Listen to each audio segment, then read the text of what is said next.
చిరంజీవి గారు, యా మీ దృష్టిలో అమ్మ అంటే ఏంటండి? చాలా రోజులైంది మూర్తి. ఎవరు క్వశ్చన్స్ అడుగుతారు కానీ యాక్చువల్గా ఇలా అమ్మ గురించి నాన్న గురించి అడగడం కాకుండా ఎప్పుడు చూసిన సినిమాలు ఏమిటి, మీరేమిటి, తమ్ముడు గురించి ఇలాంటివి అవుతుంటాయి. చరణ్ గురించి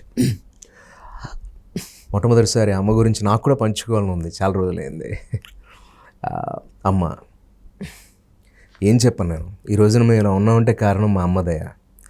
ఆవిడ బిడ్డలుగా మేము పుట్టి పబ్లిక్ అంతా ఒక త్రిమూర్తులుగా కొలుస్తున్నారంటే, ఈ రోజున ఇంత స్థాయికి ఎదిగాను అంటే, ఒక చిరంజీవిగా నేను మీ ముందు ఇంత గొప్ప పేరు తెచ్చుకున్నాను అంటే కారణం మా అమ్మ. అదే కాదు, ఇప్పటికే ఆవిడ నన్ను చిన్నపిల్లల్లో చూసుకుంటూ తిన్నానా లేదా అని ఈ వయసులో కూడా ఆవిడే వండి పెడుతూ, ఆవిడ ఉన్న ఫుడ్ నాకు ఇంట్లో పెడుతూ, దగ్గరుండి ముద్దలు కలిపి పెడుతుంటే ఎంతో ఎంతో ఆనందంగా ఉంటుంది. కోవిడ్ టైంలో కూడా మీరు చూసే ఉంటారు ఆ వీడియోస్ అని. ఇలా ఎన్నో అనుబంధాలు. అమ్మ నన్నే కాదు, నాగబాబుని కానీ కళ్యాణ్ బాబుని కానీ అందరిని కూడా అంతే సమానంగా చూసుకుంటుంది. కోడలను కూడా కూతుర్లా చూసుకుంటుంది. పిల్లలు అంతా కూడా ఈ రోజుకి ఇంత వయసు వచ్చినా కూడా ఎంత ఎనర్జెటిక్గా ఉన్నానంటే కారణం మా అమ్మ భోజనం. Welcome to our channel. నేను యజ్ఞమూర్తి. ఇప్పుడు మనందు ఒక ప్రతిభావంతుడైనటువంటి ఒక విలక్షణ నటుడు ఉన్నారు. చేసిన ఏ పాత్రలైనా సరే ఇట్టే ఇమిడిపోయే నటుడు.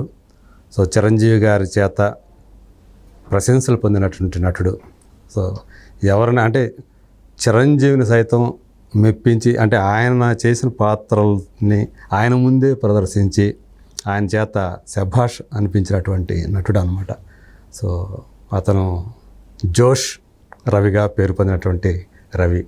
సో అతని కెరీర్ ఎలా సాగుతూ వచ్చింది, అతని కథ ఏంటి, అలాగే ఇటీవలి ఆంధ్రప్రదేశ్ ఎన్నికలకు సంబంధించి సో ఆ రిజల్ట్ మీద, అంటే ఒక పవన్ కళ్యాణ్ గారి గురించి కానివ్వండి, అలాగే చంద్రబాబు నాయుడు గురించి కానీ ఆయన ఏమనుకుంటున్నారు, ఆ విషయాలు ఆయనతోనే మాట్లాడి తెలుసుకుందాం. నమస్తే రవి. అన్నయ్య నమస్తే.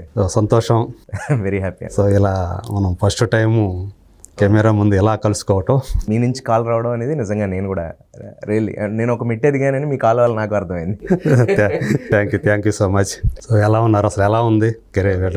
ఆల్వేస్ వర్క్ బిజీ, అంటే కొంచెం అప్పుడప్పుడు ఇబ్బంది పడుతుంటాం కానీ చాలా సర్వసాధారణం కదా.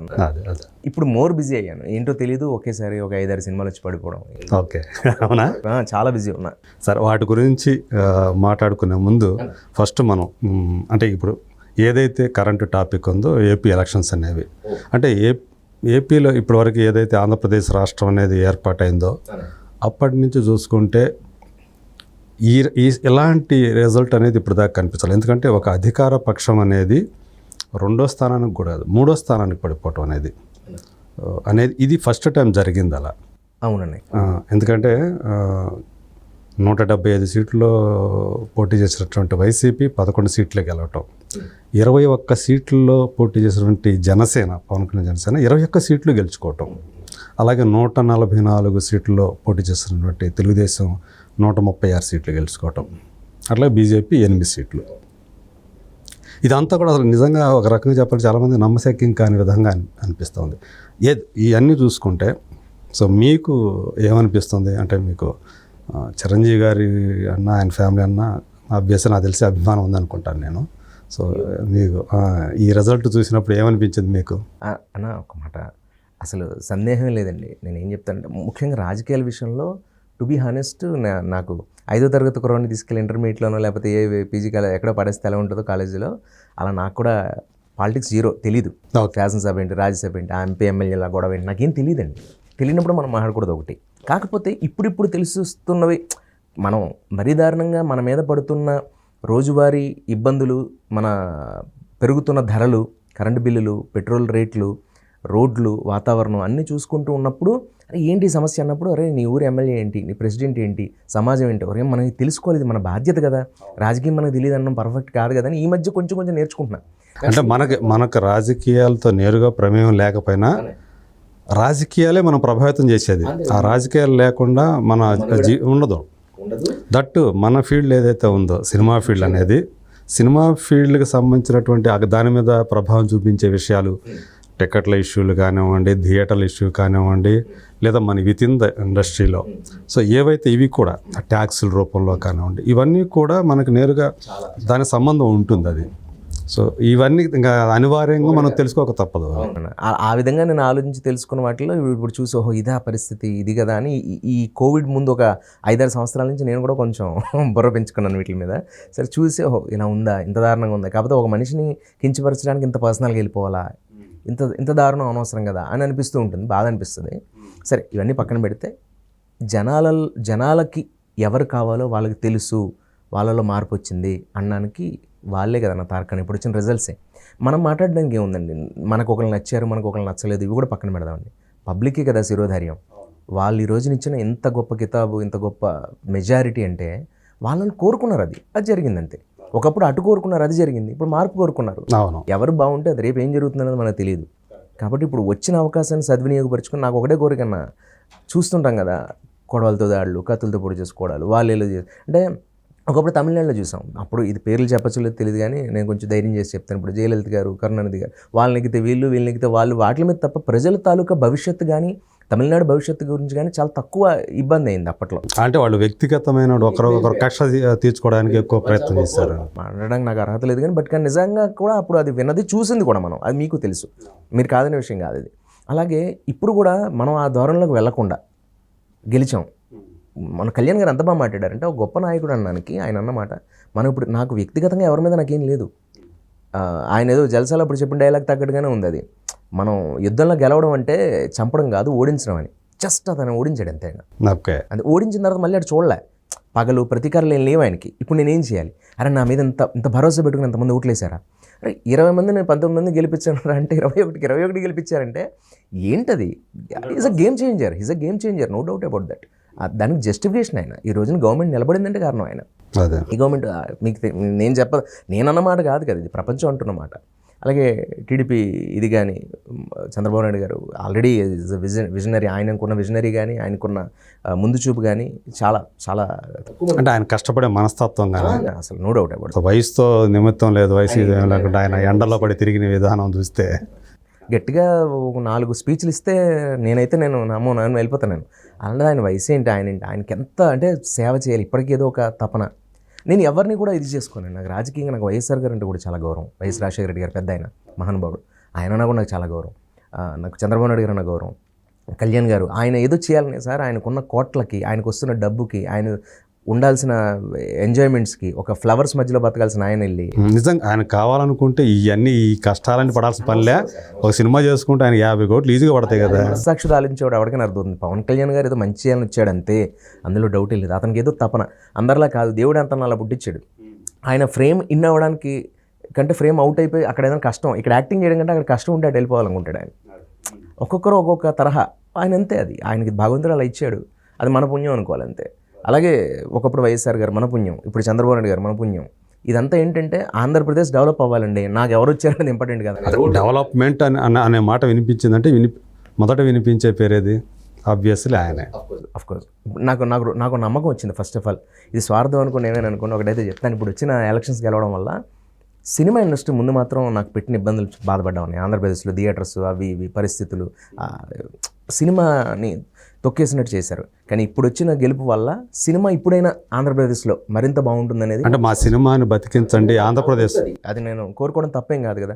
సినిమాల్ని బతికించాలన్నయ్య, సినిమా బాగుండాలి, సినిమా బాగుంటేనే నేను బాగుంటేనే చుట్టుపక్కల మా సినిమా పరిశ్రమ అంతా బాగుంటుంది. కార్మికులు ఎంతమంది, మేనేజర్స్ ఎంతమంది, లైట్ బాయ్స్ ఎంతమంది, యాక్టర్స్ నాలాంటి వాళ్ళు, స్టార్. ఒక సినిమా హాల్ చుట్టూ ఎంత నడుస్తుంది, వేరే అంతమంది ఆధారపడి బతుకుతారు. ఒక సైకిల్ స్టాండ్, ఎక్కువ సైకిల్ వస్తే, ఒకప్పుడు చిరంజీవి సినిమా రిలీజ్ అయితే బాగుండరా బాబు, నా కూతురు పెళ్లి చేయించాను, నాకు పెద్ద మనిషి ఫంక్షన్ చేయించాను, సైకిల్ స్టాండ్ కూడా వెయిట్ చేస్తాను పాలకొల్లు థియేటర్లో, నాకు తెలిసి యూనివర్సిటీ డైలాగ్స్లో. ఒకరోజు అదేం సినిమా అది ఆడలేదు, అది బిగ్ బాస్ అనే సినిమా. నాకు చాలా అంటే ఆ టైటిల్కి దానికి వెళ్తే థియేటర్లో సినిమా నిలబడలే కదా, ఆ టైటిల్ పోయిందని బాధపడ్డాను నేను సినిమా పోవడం కంటే. అది అన్నయ్యకి పర్ఫెక్ట్ కదా, అది అప్పట్లో అంత ఇదిలోనే. అక్కడ ఇప్పటికీ గుర్తు, తిరిగి మేము అందరం కలిసి వెళ్ళిపోతుంటే, అంటే నాకు చాలా చిన్న వయసు అది, బట్ చూసాయిగా నాకు లీలగా గుర్తు ఏంటంటే, అక్కడ ఉన్న అతను బాధపడేది ఏంటంటే, అమ్మ ఆయన సినిమా ఆడి ఉంటే బాగుండు, ఆయన సినిమా ఆడితే సైకిల్ తగ్గిపోతున్నాయి అతనికి. అప్పుడు సైకిల్సే కదా, సైకిల్స్ మీద రావడం, బిగ్ బాస్ టైంలో స్కూటర్స్, సైకిల్స్, కార్స్ ఏమంతా.